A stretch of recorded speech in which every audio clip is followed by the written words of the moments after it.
o educador africano de civilidade e também escritor, coach, psicólogo, tudo juntos pela graça de Deus. É bom estar de volta a uma conversa em português. Como sabem, fazemos a intercalação juntamente com outro programa também que é liderado por mim, que é a The Africa Civility Show. E o propósito principal da Genius Culture é tratar de assuntos ligados ao seu desenvolvimento pessoal, mas também aquilo que são questões ligadas ao batimento do nosso coração, que tem a ver com a vida sentimental ou amorosa, e aliado a isso também é ajudar a você a descobrir, mas também a expor o gênio dentro de si. Quero desafiar com um pedido interessante, quer que você possa pôr like aí, como estou fazendo também, neste caso a partilha da live nas suas redes sociais, nas suas páginas que estão onde está ligada a sua pessoa, páginas pessoais, como também pode fazer convite, logo aí na parte de comentários pode convidar os seus amigos, internautas, convidá-los assim para que possam também entrar aqui nesta live e acompanhar esta conversa muito interessante, principalmente as suas amigas, mulheres, fica com desafio a convidar elas porque esta conversa é muitíssimo interessante. Ou você que está ligado também a pessoas que trabalham com mulheres, como educadoras, como professores, como ministros, ministras, trabalham com mulher, isto é, educadores a todos os níveis, educadores eclesiásticos, educadores sociais, educadores da mídia, seja quem for que trabalha com mulheres, é muito importante que possam também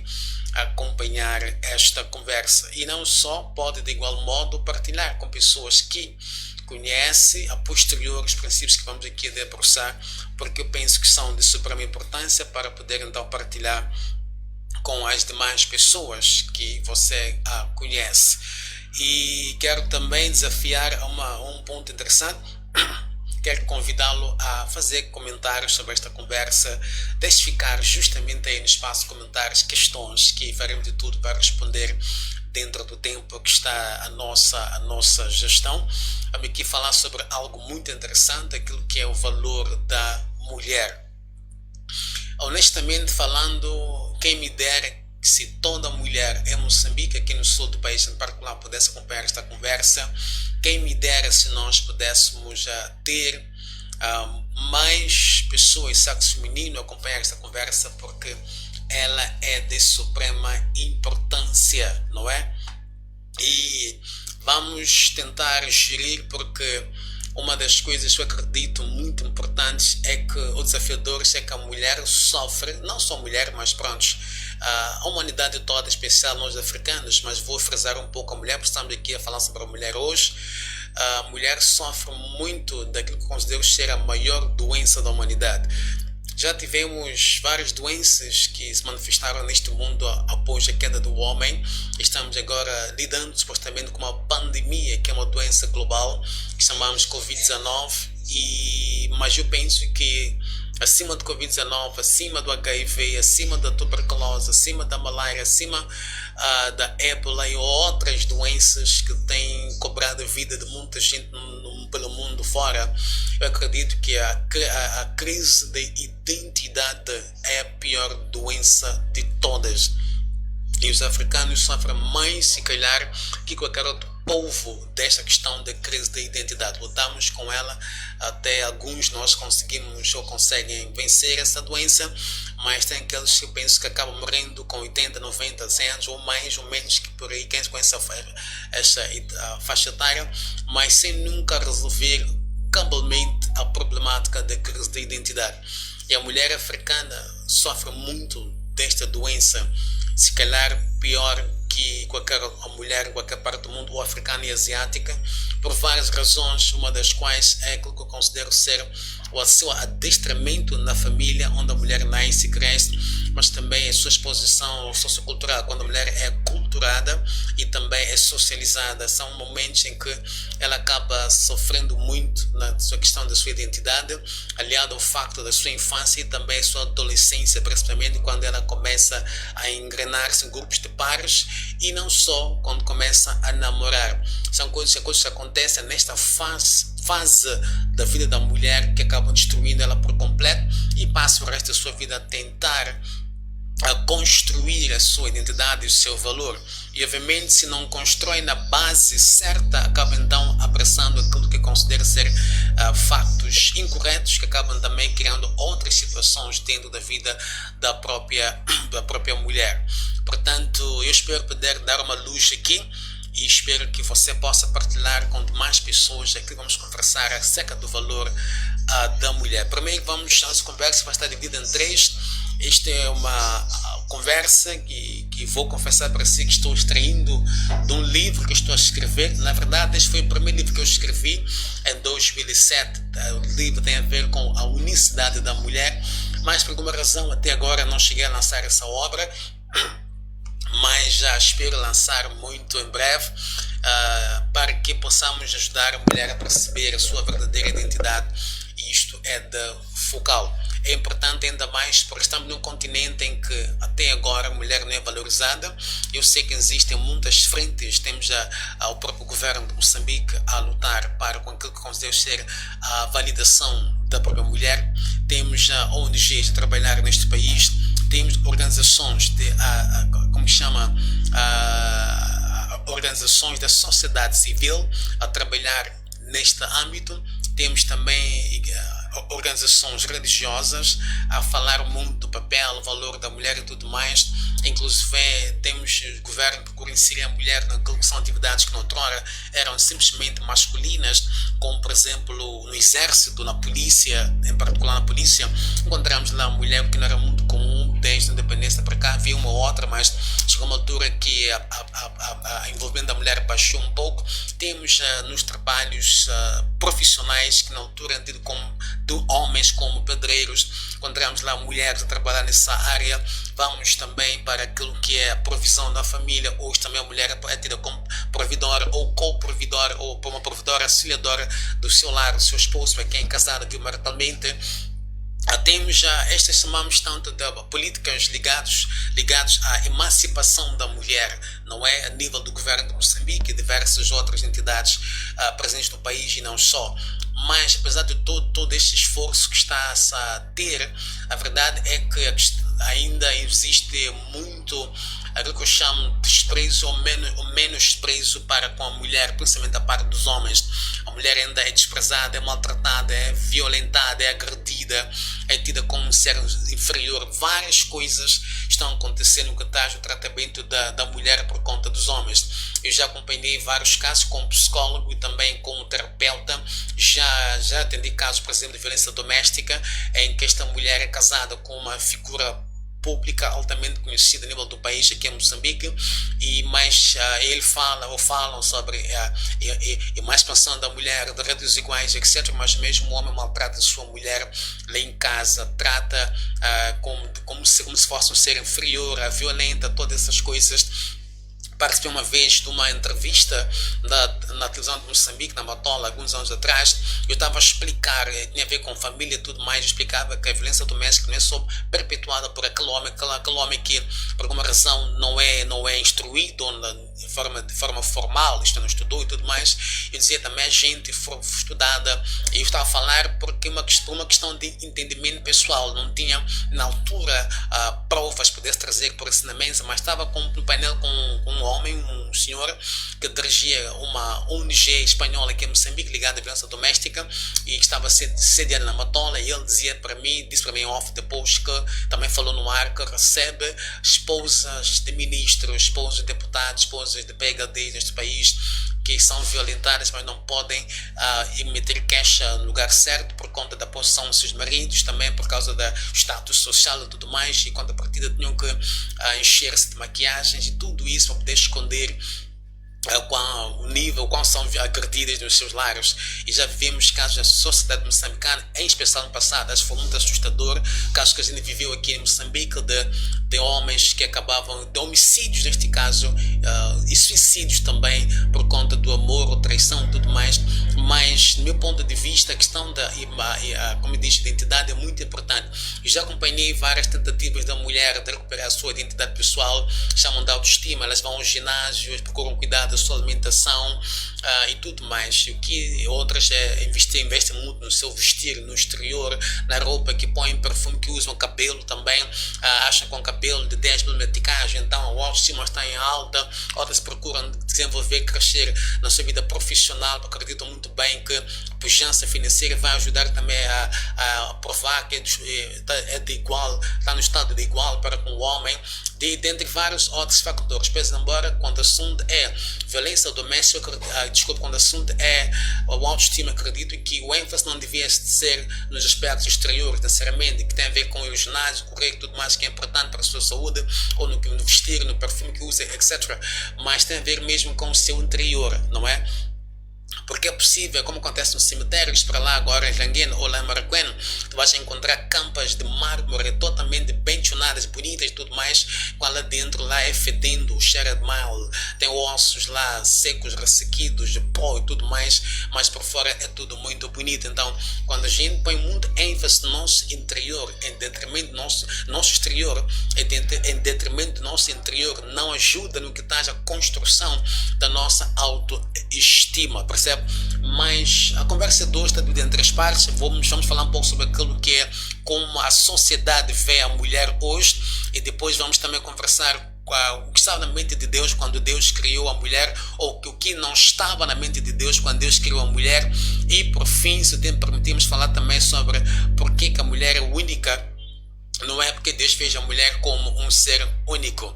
E é muito mais que pode-se falar sobre isso. Quem me conhece sabe que eu tenho paixão para trabalhar e falar com a mulher, mas não é possível terminar hoje no dia de hoje. Então vamos ir caminhar até onde nós pudermos, o tempo permitir.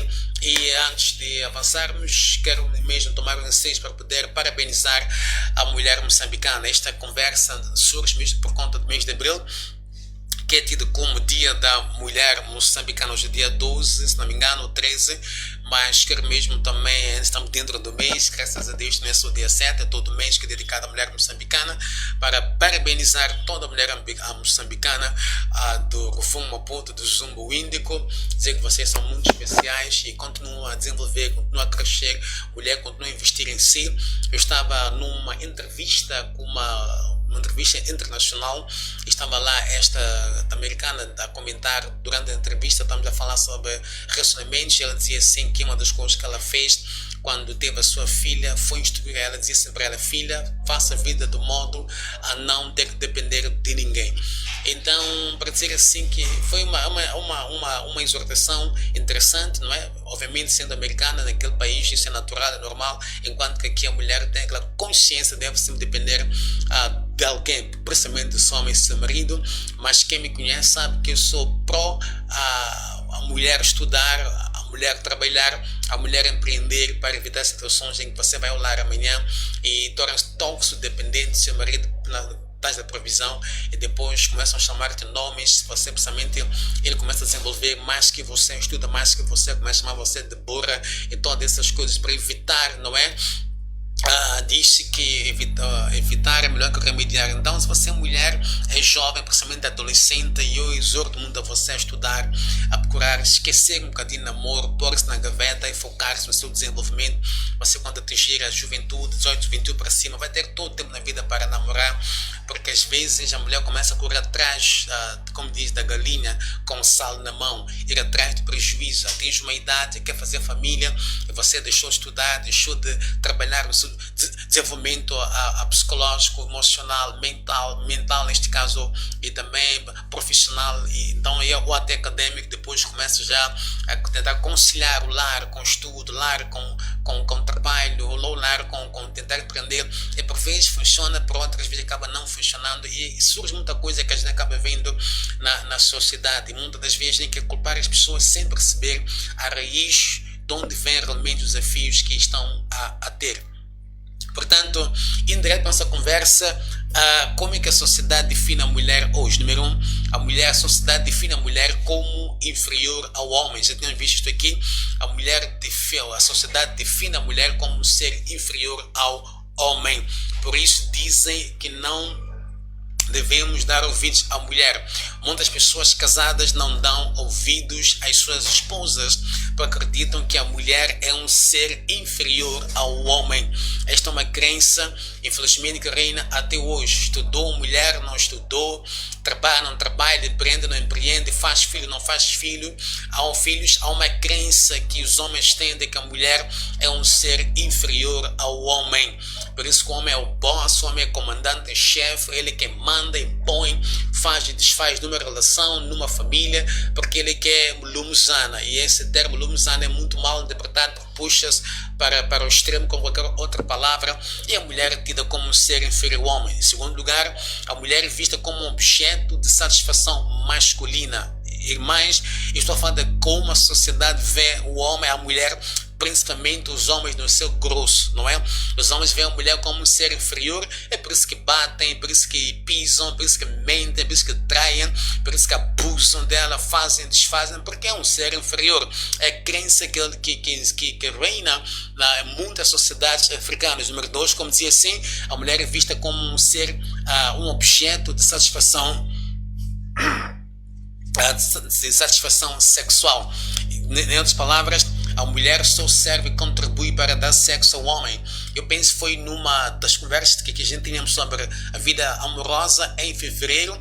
Eu explicava que há 3 coisas que os homens são ensinados, o homem africano é ensinado no que tange a mulher. E são essas 3 coisas que toda mulher solteira deve combater, precisamente quando ser abordada por um homem que supostamente quer casar. É preciso você entender como é que este homem vê sobre essas 3 coisas. Uma das quais que eu falei, que estou aqui hoje a repetir, é que a mulher é vista como objeto de satisfação sexual. Isto é, ela só existe para agradar o homem sexualmente, não é? É por isso também, por causa desta crença, que surgem muitos problemas na vida de muitas pessoas casadas, homens que, né, neste caso em África em particular, acreditam que a mulher só está lá para satisfazer o homem. Se ela é agraciada ou não nesta área não interessa, desde que ele, o homem, seja abençoado. Então, são crenças que vêm reinando ou fluindo de geração em geração, que não se vai eliminar só por uma simples boa palestra ou boa pregação ou uma lei que um Estado possa impor, porque já disse muitas vezes que as crenças são mais poderosas que as leis vigentes numa sociedade. Em terceiro lugar, a mulher é vista como um ser fraco, incapaz de ser forte. Há pessoas que acreditam muito que a mulher é fraca e a mulher não é capaz de ser forte.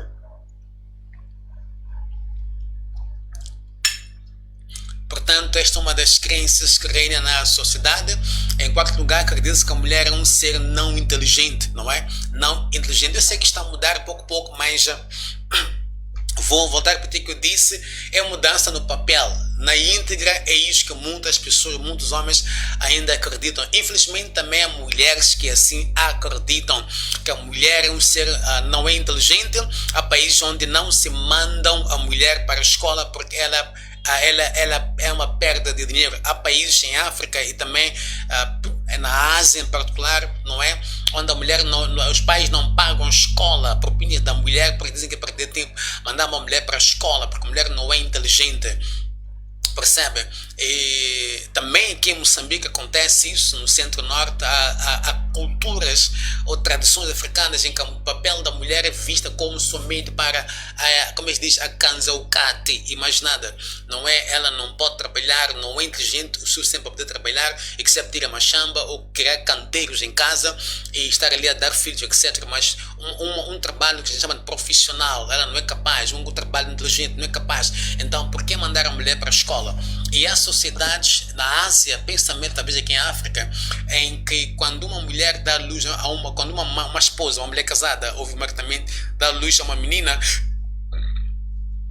perdão, a criança deve ser assassinada, tem que ser morta, eles têm que matar a criança. Ou matam a criança, ou o pai renega a criança, diz assim, não é minha filha, não assume como filha, porque é menina, percebe?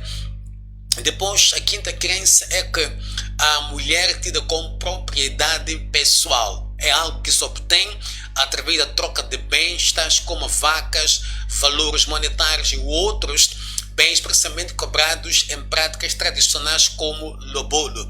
A mulher é uma propriedade do pai, Neste caso, o pai faz e pode fazer desfazer dela, como você pode fazer desfazer com suas pertences, não é? Como o teu carro, podes vender o teu carro à vontade, a sua roupa podes oferecer, podes vender, não é? Então é tratada como uma propriedade pessoal. Mais uma vez, é aqui em que vemos casos em homens que abusam, violentam, agridem suas esposas porque é propriedade pessoal. E uma das coisas que me faz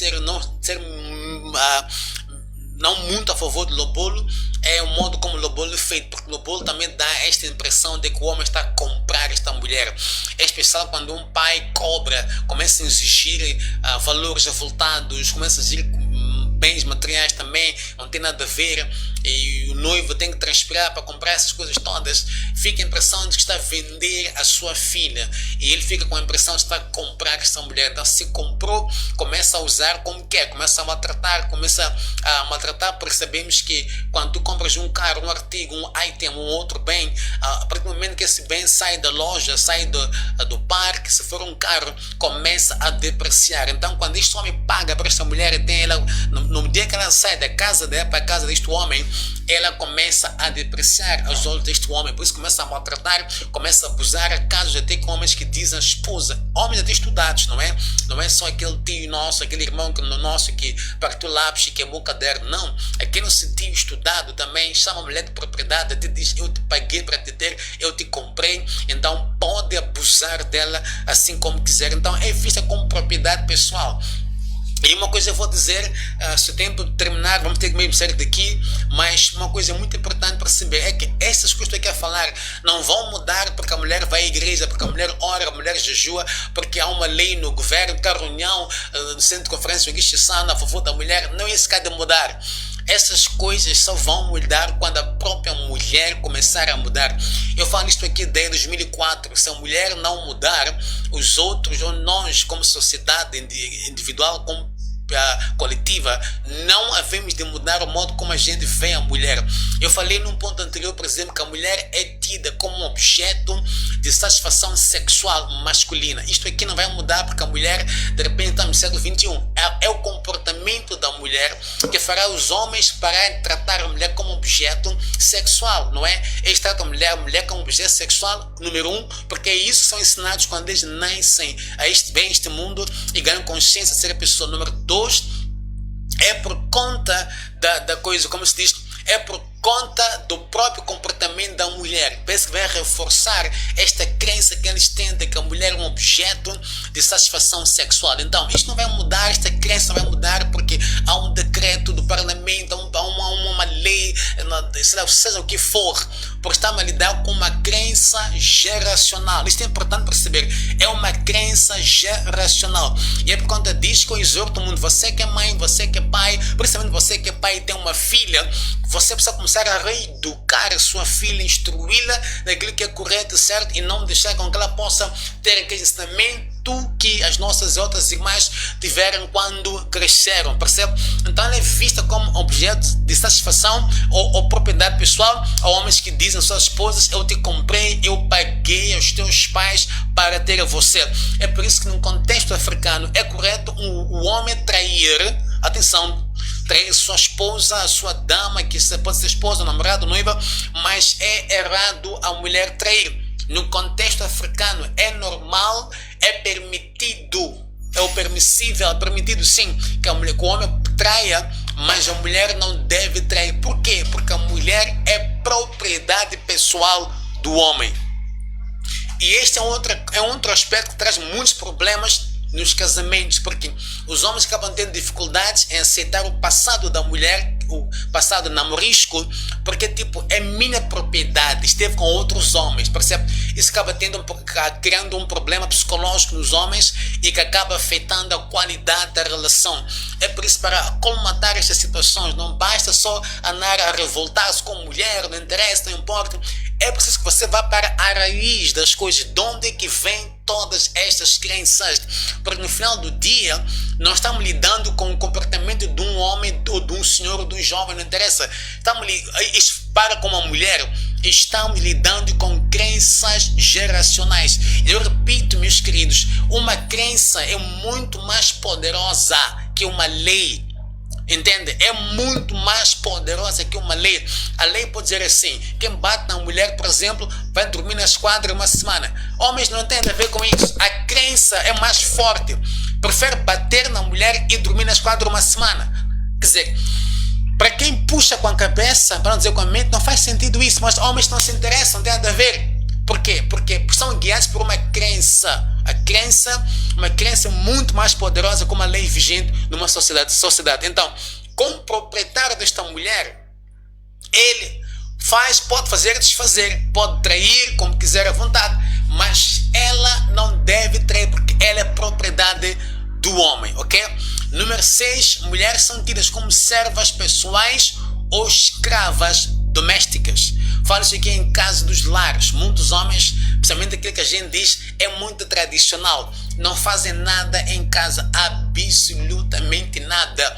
E há momentos em que não há empregada, não há governante em casa e depois há um bebê recém-nascido. Esta mulher tem que gerir o marido, tem que gerir o seu lar, quer dizer, o bebê que nasceu, tem que gerir a casa toda, que é limpar, varrer, cozinhar, todas essas coisas, uma única pessoa, e por vezes ela trabalha também, ou empreende. Depois tem que ir trabalhar ou tem que ir empreender. Até empreender é melhor porque ela pode depois voltar para casa mais cedo, né? Mas trabalha, tem aquela hora de entrada, hora de saída. Fica uma confusão tremenda. E por não saber como lidar com esses factos, isso acaba criando aquilo que chama de distanciamento emocional entre o casal e que, se não for ultrapassado, acaba então afetando a qualidade da relação, que por fim pode até culminar numa separação ou traição, não é?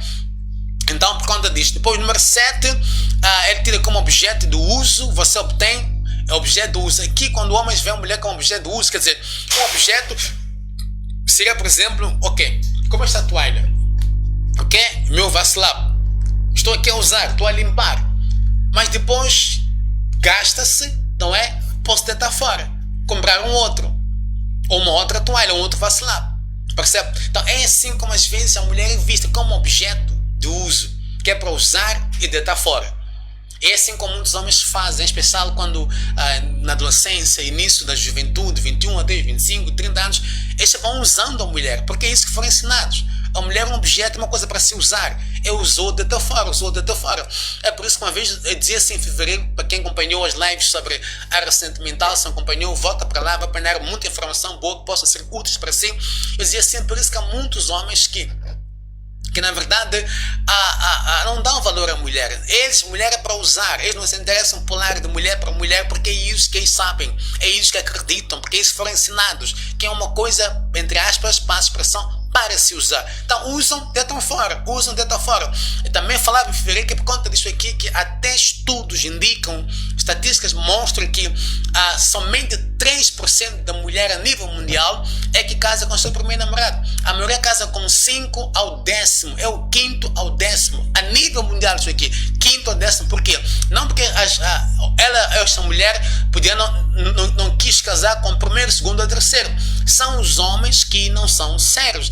Eles não querem, porque foram ensinados que a mulher é um objeto de uso, é uma coisa para se usar e deitar fora, não é? E depois, a oitava crença sociocultural, até mais cultural para a mulher, é que elas devem ser abusadas. Então, isso que a gente vê na sociedade, devem ser abusadas, por isso que elas então são abusadas. Agora, vamos lá para abusar, quer dizer usar mau uso, neste caso, não é? O uso impróprio, o uso incorreto.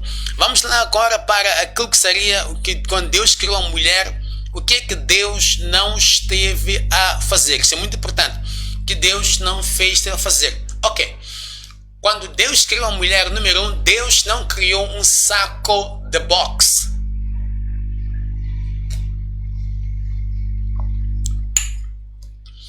Isto aqui é muito importante.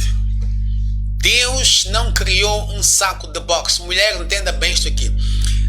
Se acompanha desportos de luta como boxe, em particular boxe, talvez também, acho que taekwondo, não é? Tem sempre um saco, onde os pugilistas, neste caso no boxe, vão treinando, vão bater naquele saco. Vão bater naquele saco, não é? Vão praticando combinações, jogadas e tudo mais, não é? Vão lançando muros, pá, pá, pá, pá, pá, pá, pá. Então eu explico que Deus, quando fez a mulher, não fez um saco de boxe. Quer dizer, que a mulher não foi feita para ser espancada à torta e à direita. Não. 1000 vezes não. Eu acredito que o único homem que deve bater numa mulher, e um bater sábio, não bater para matar, é o pai. Fora o pai, nenhum outro homem tem o direito de bater numa mulher. Isto é muito importante. Ninguém tenta fazer isso. Mas há pessoas que você entender como mulher que Deus, quando te fez, não fez um saco de boxe. Deus não te criou para você passar a vida a levar porrada com os seus damos, seus namorados, noivos e até mesmo com o seu esposo. 2, Deus não criou. Eu vou usar um termo que uma vez atendi alguém, uma senhora, anos atrás. Ele dizia assim para mim: sabe, eu não sou máquina de filhos. E aquilo ficou gravado em mim. Eu perguntei: por que diz isso? Não, meu marido só me vê como alguém para fazer filhos, mais nada.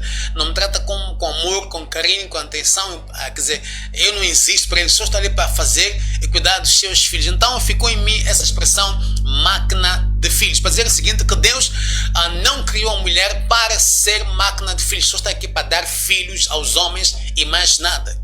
Entenda bem isto, mulher. Não estamos aqui a dizer assim que a mulher não deve fazer filhos. Não. Mas fazer filhos é uma coisa diferente de ser máquina de filhos. Máquina de filhos quer dizer assim, só existe para dar filhos, só para dar filhos. Não é? E é preciso que você entenda isso como mulher, não é?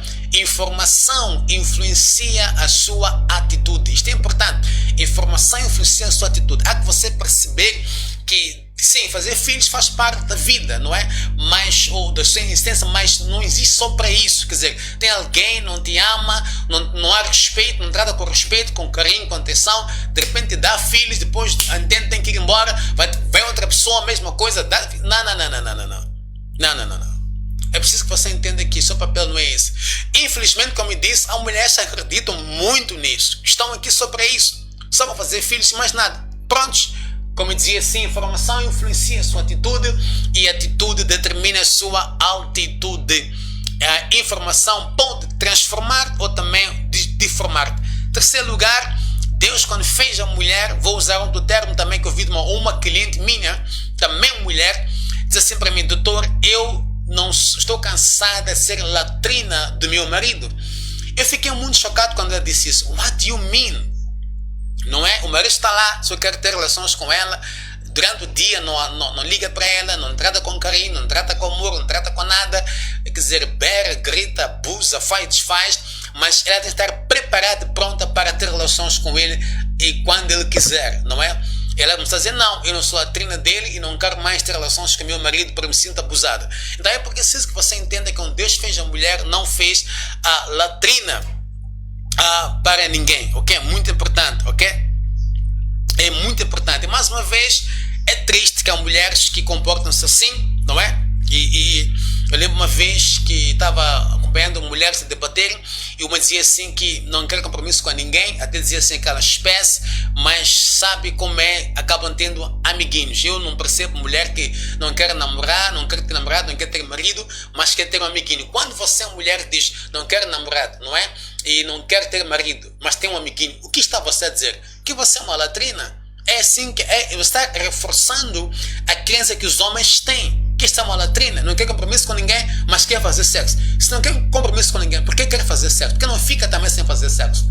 Então arranja alguém e a impressão que fica mesmo exatamente essa. Infelizmente, ok?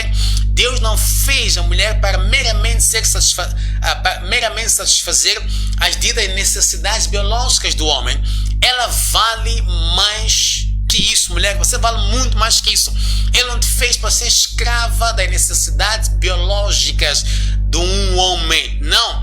E é interessante notar que muitas mulheres, após o divórcio, tornam-se amantes dos seus ex-maridos. Veja só, após o divórcio, tornam-se amantes dos seus ex-maridos. Quer dizer, que mensagem acha que que o seu ex-marido vai entender quando ele não tem caso consigo, tem outra mulher, até pode ter casado, mas tu viras amante? Quer dizer, é tipo, estás a confirmar que realmente estás lá só para satisfazer as necessidades biológicas dele. Em quarto lugar, Deus não criou um objeto de uso quando fez a mulher. Não. Deus não fez a mulher um objeto de uso. E parece que a palavra mágica para muitas mulheres é a palavra casamento, não é? Ou quero te namorar, ou quero casar com você. Então os homens acabam usando a mulher, abusando da mulher, mas não foi isso que Deus fez. Infelizmente, como eu dizia, eu vou dizer várias vezes, vou repetir muito nesta conversa, é que muitas mulheres comportam-se como objeto. Há mulheres que comportam-se, eu sei que isto é um ensinamento sociocultural em particular, mas também pode dizer sociocultural, em que é impingido na mulher que ela sem homem não é pessoa, não é gente, não é nada. A mulher basta atingir 10, 12 anos, hoje até 8 anos, 8 a 12 anos, ela começa a manifestar essa coisa de que não pode viver sem rapaz, não pode viver sem homem, não é? E vai vivendo assim, vai pulando de homem para homem, namoro com isso acabou, aí quem não fica nem um mês, já tem outro namorado, se não tem namorado, está a sacar cenas, vai ficando, vai pegando aqui e acolá. Tudo isto, infelizmente, o homem entende, quer dizer, como confirmação de que a mulher é um objeto dos homens, percebe? Feliz ou infelizmente. Quinto, Deus não criou um laboratório de abortos. Isto é importante, mana moça. Deus, quando fez a mulher, não criou um laboratório de abortos. Sabe, uma vez expliquei que se você for estudar a ideia do aborto, por que o aborto foi criado? Essa coisa de abortar. Falo do aborto induzido, não aquele aborto espontâneo, por alguma razão, por causa do mau desenvolvimento do feto, ele perde-se ou desfaz-se, uma coisa assim, e outra razão. Não estou falando disso, estou falando de você engravidar, depois ir ao hospital, de propósito, fazer aborto, porque não quer. Veja só, desculpas banais. Não estou preparada para ser mãe. Porque ainda sou muito jovem, tenho toda a vida pela frente. Muitas desculpas disparpadas, não é? Muitas desculpas loucas. Desculpas, quer dizer, não fazem nenhum sentido, ok? Primeiro, como mulher, tem que se perguntar, pôr-se na posição de um homem. Qual é o homem que quer uma mulher que fez aborto? São perguntas que você, mulher, não se faz. Que as mulheres é por isso que os homens dizem que as mulheres não pensam, porque de facto ela não para pensar. Eu vou namorar. Namoro tem consequências. Aliás, todo acto ou ação do homem tem consequências. Namorar também tem suas consequências. Fazer sexo também tem suas consequências. Não é só anima, todo mundo faz, o corpo precisa, tem consequências acima disso, não é? O aborto tem consequências. Para além, se você for estudar bem, procura médicos, médicas, vão te falar, não sei como isso, que trabalham muito no corpo humano, vão te dizer que o aborto provocado, induzido, tem danos irreparáveis. E são poucas mulheres no mundo que conseguem recuperar após fazer um aborto satisfatoriamente e conseguem ter uma mente free, livre de peso de consciência, percebe? Há muita coisa que acontece quando você faz um aborto induzido. Fora isso, a moça nos pergunta o quê? Vou namorar, vou fazer sexo, estou preparada para lidar com as consequências disso? Estou pronta mesmo para lidar? Eu vou ficar grávida, quem vai ter que dançar sou eu, não é ele, não é? E depois, quem vai querer uma mulher que fez aborto? Quer dizer, é muita coisa em jogo. Eu lembro quando estava a fazer a minha dissertação, pesquisa para minha dissertação em 2016, penso eu fiquei chocado quando apanhei um site, não sei se foi site ou uma coisa assim, onde o que chamou a atenção é que tinha lá o cabeçal, não é? O cabeçal, como se diz isso aqui? O título do artigo, dizia assim: o corpo é meu, eu faço o que quiser ter. Quando fui ver, vi fotos de muitas jovens dos seus 12 aos 17 anos a marchar numa cidade, acho que foi Manica, aqui no Samora não me falha, com aquelas banners, aqueles dísticos escritos ali: o corpo é meu, faz o que quiser fazer com ele. E depois, à frente dessas moças todas, estava lá uma jovem crescida, seus 30 e tal, 35 anos, 40 anos, não é? Branca, para a expressão branca, ali a caminhar com elas. Elas foi na altura, estavam a marchar a favor do aborto. E eu comecei a pensar, poxa, essas moças têm ideia do que estão a dizer, a promover. Foi antes do Parlamento ou o Estado ratificar a lei do aborto, percebe? Então era tipo campanhas a favor do aborto. Mas se tu fores estudar a história do aborto, a senhora que idealizou o conceito do aborto, fugiu o nome dela, penso que foi nos anos 1050, pode investigar, muita informação por aí. Ela, quando concebeu a ideia do aborto, a ideia central não era porque não estou pronta para ir à escola, para ser mãe, porque sou menor. A ideia central era, como se diz, era reduzir a população mundial, a população negra a nível mundial. Isso começou nos Estados Unidos. A ideia era reduzir a população negra. Mais ou menos acontecia na Bíblia, em Exódio, capítulo, acho que 1 e 2, quando Faraó percebeu-se que o povo de Israel eram muitos, numericamente falando, acima dos egípcios. Ele fez um trato com as parteiras. Os bebês que nasceram masculinos, é melhor matar. As parteiras obviamente negaram. Então, mais ou menos, que não podemos ter muitos homens aqui, senão vão crescer, ser fortes, poderosos, que nós vão nos destronar. Então, vais nascer rapaz, mata, bebê, menino, mata. E as parteiras negaram fazer isso. Então, a ideia é reduzir a população negra. Alguns de vocês sabem que esta ideia é uma ideia que até hoje está-se a prevalecer, está-se a combater até hoje. Queriam até doenças, não sei mais o que, vacinas, para matar os africanos, matar os negros. Então a ideia do aborto começou nesse sentido, fazer com que as mulheres negras não dessem a luz, que não nascessem pretos, para a expressão, não nascessem negros. Por isso você vai ver na América, esse método do aborto era puxado mais para, chamam da minoria, pessoas da minoria que são negros na América. Tu vai lá ver tanta informação, percebe? E depois acabou se difundindo, até chegou em Moçambique, em África. Depois, o corpo é meu direito, não sou nada contra, mas a ideia não é porque você não pode ter uma criança, depois batalhar pela vida e ter sucesso. A ideia é, não queremos que nasçam negros. É reduzir a população negra, porque os negros constituem a maioria no mundo até hoje.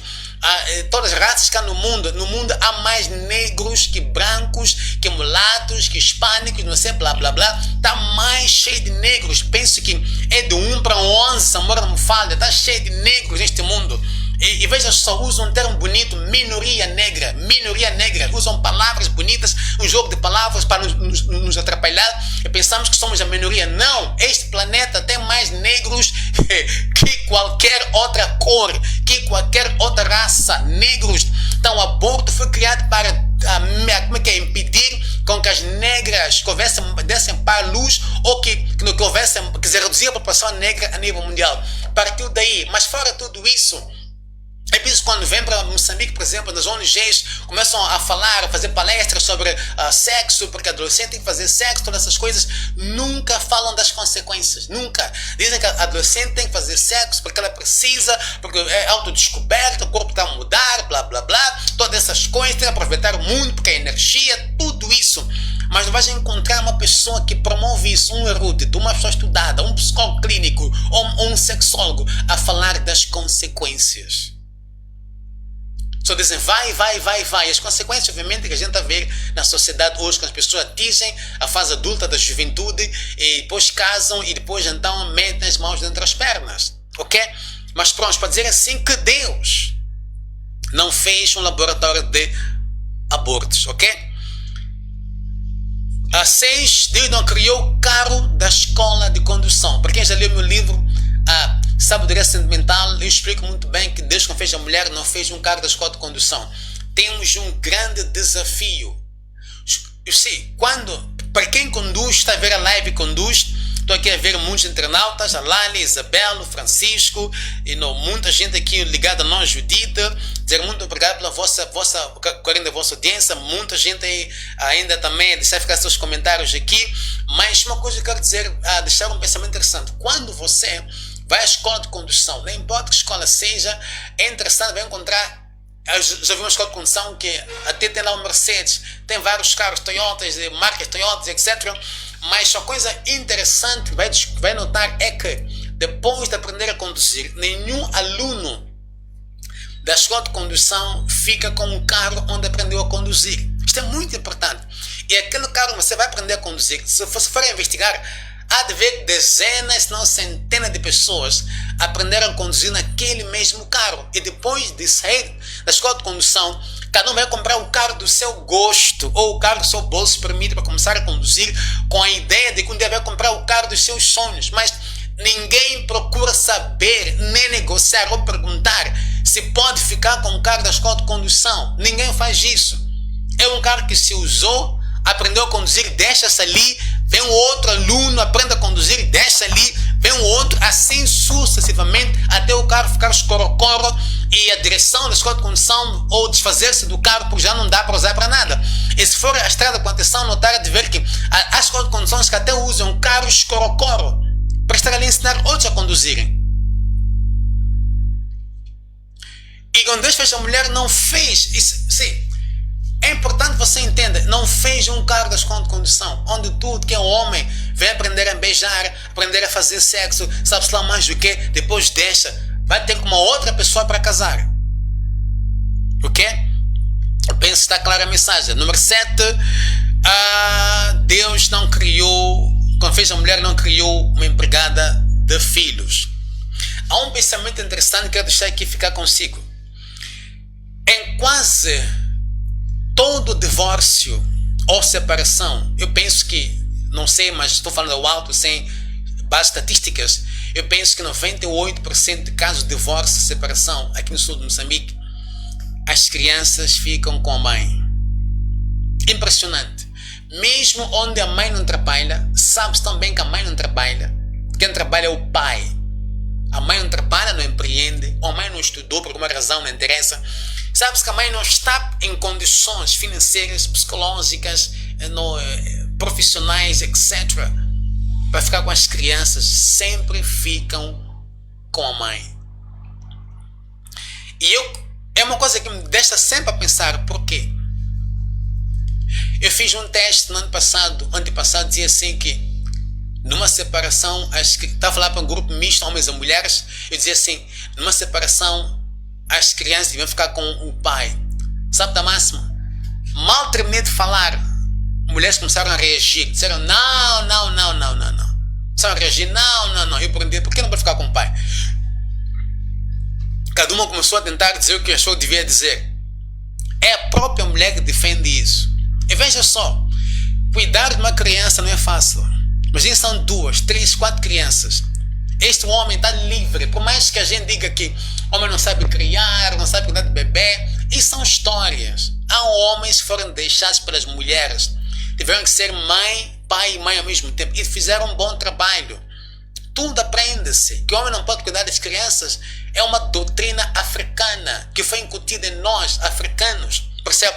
Tu se vais para países como Suécia, se bem que não mudou, até uns 5, 7, 10 anos atrás, quando uma mulher ficasse grávida dessa luz, no primeiro ano do parto, pós-parto, a mãe tinha férias, ficava em casa, tinha férias de 1 ano direito ao salário.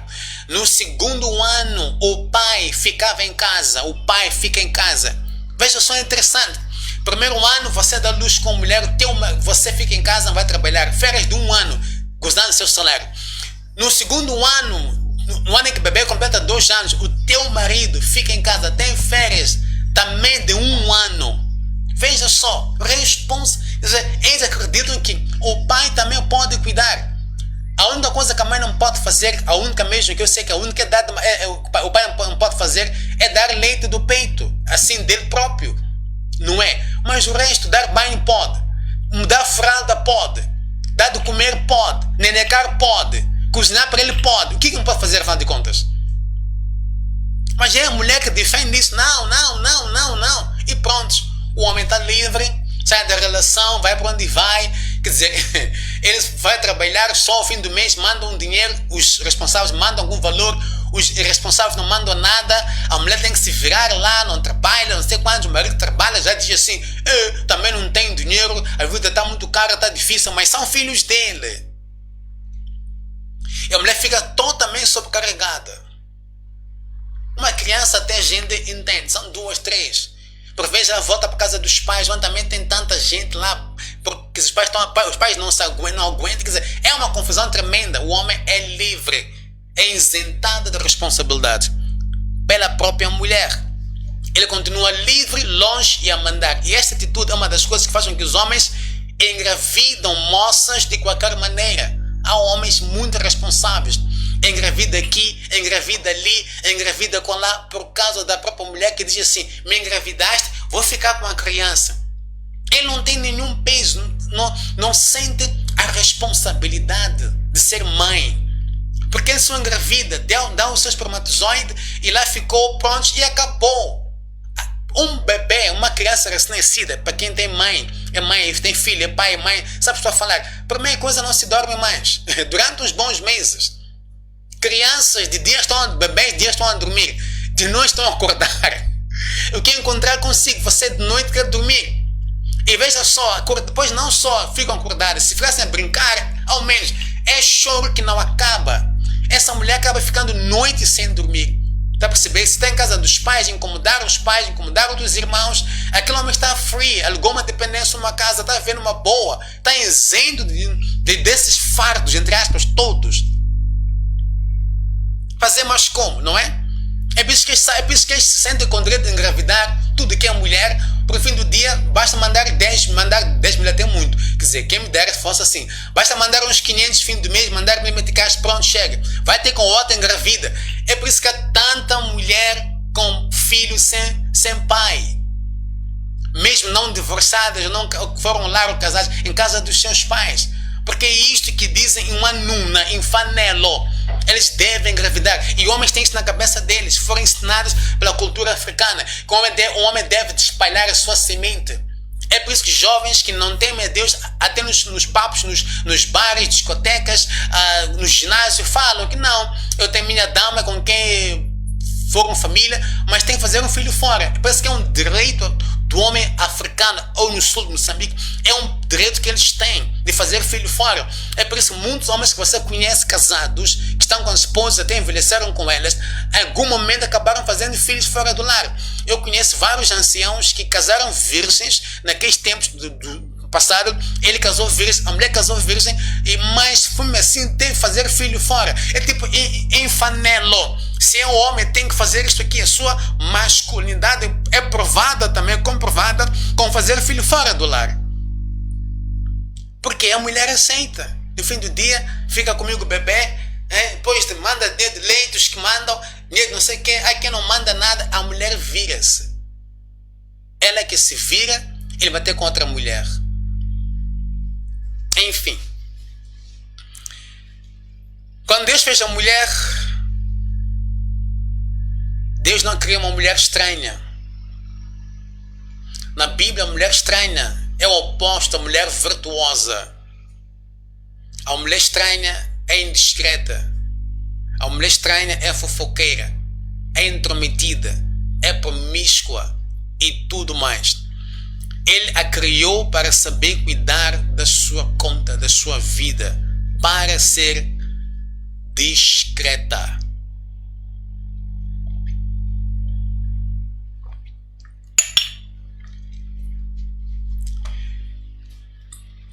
Vamos lá ver se conseguimos ter mais 5 minutos. Pedir aqui minha produção. Podemos ter mais 5 minutos. Vejo aqui comentários de muitos internautas. Muito obrigado pelos seus comentários. São muitas mensagens. Tem muita gente online aqui. Eu levaria toda a noite para estar a mencionar, citar os nomes, mas dizer meu muito obrigado, meu canimambo, pela vossa participação. Também vejo que muitos aqui estão a partilhar a live e estão a fazer convites, têm seus convidados ligados aqui, e dizer meu muito obrigado, que Deus possa ricamente abençoar pela vossa participação e também por estarem a partilhar a live nas vossas páginas sociais. Ok. Eu quero terminar a dizer o seguinte, em 5 minutos vou terminar a dizer o seguinte. Por que a mulher é única? Por que ela é especial? A mulher tem qualidades únicas. Eu penso que eu quero só deixar aqui ficar algumas qualidades que a mulher tem únicas de verdade. A mulher dá vida. Homem não dá vida, mulher dá vida. A palavra Eva quer dizer dadora de vida. A mulher traz vida ao mundo. Homem não pode trazer vida ao mundo sem a mulher. Mas uma mulher trouxe vida ao mundo sem o homem. Foi a Maria. Trouxe Jesus ao mundo sem homem. A mulher produz a próxima geração. Isto é muito importante. Será uma geração de presidentes, deputados, magnatas, empresários inteligente, intelectuais, etc. A mulher tem um papel fundamental nesse jogo, entre aspas. A mulher tem uma habilidade que Deus tem uma habilidade de Deus que o homem não tem. É trazer vida ao mundo. Essa habilidade Deus deu à mulher. O homem não tem essa habilidade, ok? A seguir, a mulher opera com os dois cérebros. É impressionante. Homens também fazem, mas são poucos homens no mundo que conseguem operar com os dois lados do cérebro, esquerdo e direito. Um lado é o lado da inteligência, da razão, não é? O outro lado, o lado poético, o lado romântico, etc. Então a mulher consegue, por exemplo, estar a engomar e estar a cozinhar ao mesmo tempo. Ela pode engomar, por exemplo, num compartimento da casa, por exemplo, ela engoma no quarto dela, não é? E está a cozinhar lá na cozinha. Tem uma panela a ferver, lá um prato a tratar. Ela consegue estar a cuidar da panela, ao mesmo tempo da roupa, e nenhuma das duas queimar, percebe? Enquanto que o homem, normalmente, se ele cozinha a engomar, uma das duas terá que queimar, ok? O homem foi um sopro direto de Deus. A mulher vem do homem, não é? É por isso que o braço da mulher pode curar um joelho magoado até um coração quebrantado. A mulher consegue trabalhar 18 horas por dia, ela suporta problemas e fardos difíceis de carregar. É só olhar para sua mãe, se estiveres na casa dos 70 anos, que ela carregou toda a vida dela, quer dizer, situações com o marido que é seu pai, situações com vocês são filhos, situações com a neto. A mulher tem uma capacidade incrível de suportar problemas e fardos difíceis de carregar, mas também amor, alegria e opiniões. Quando apetece, ela chora. Quando apetece, ela pode cantar. Quando apetece, ela pode gritar, assim também como pode sorrir. Ela chora quando feliz e sabe rir quando com medo. Sabe lutar por suas convicções, sabe amar incondicionalmente.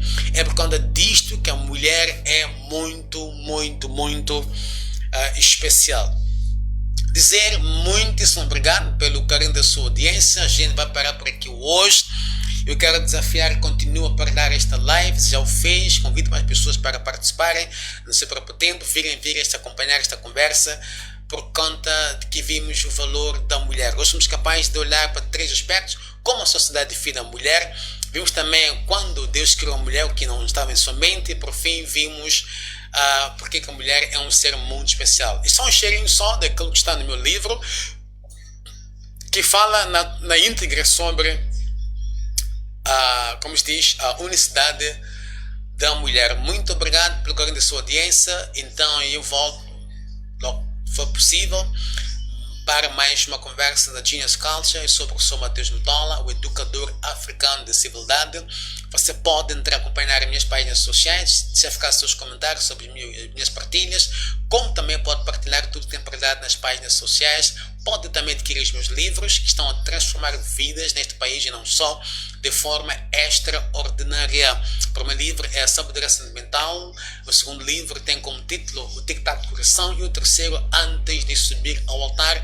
3 livros constituem a trilogia sentimental, mas além disso, depois tem também Livro para Voltar a Amar e também Você é um Gênio. São livros que estão a transformar vidas, como eu dizia.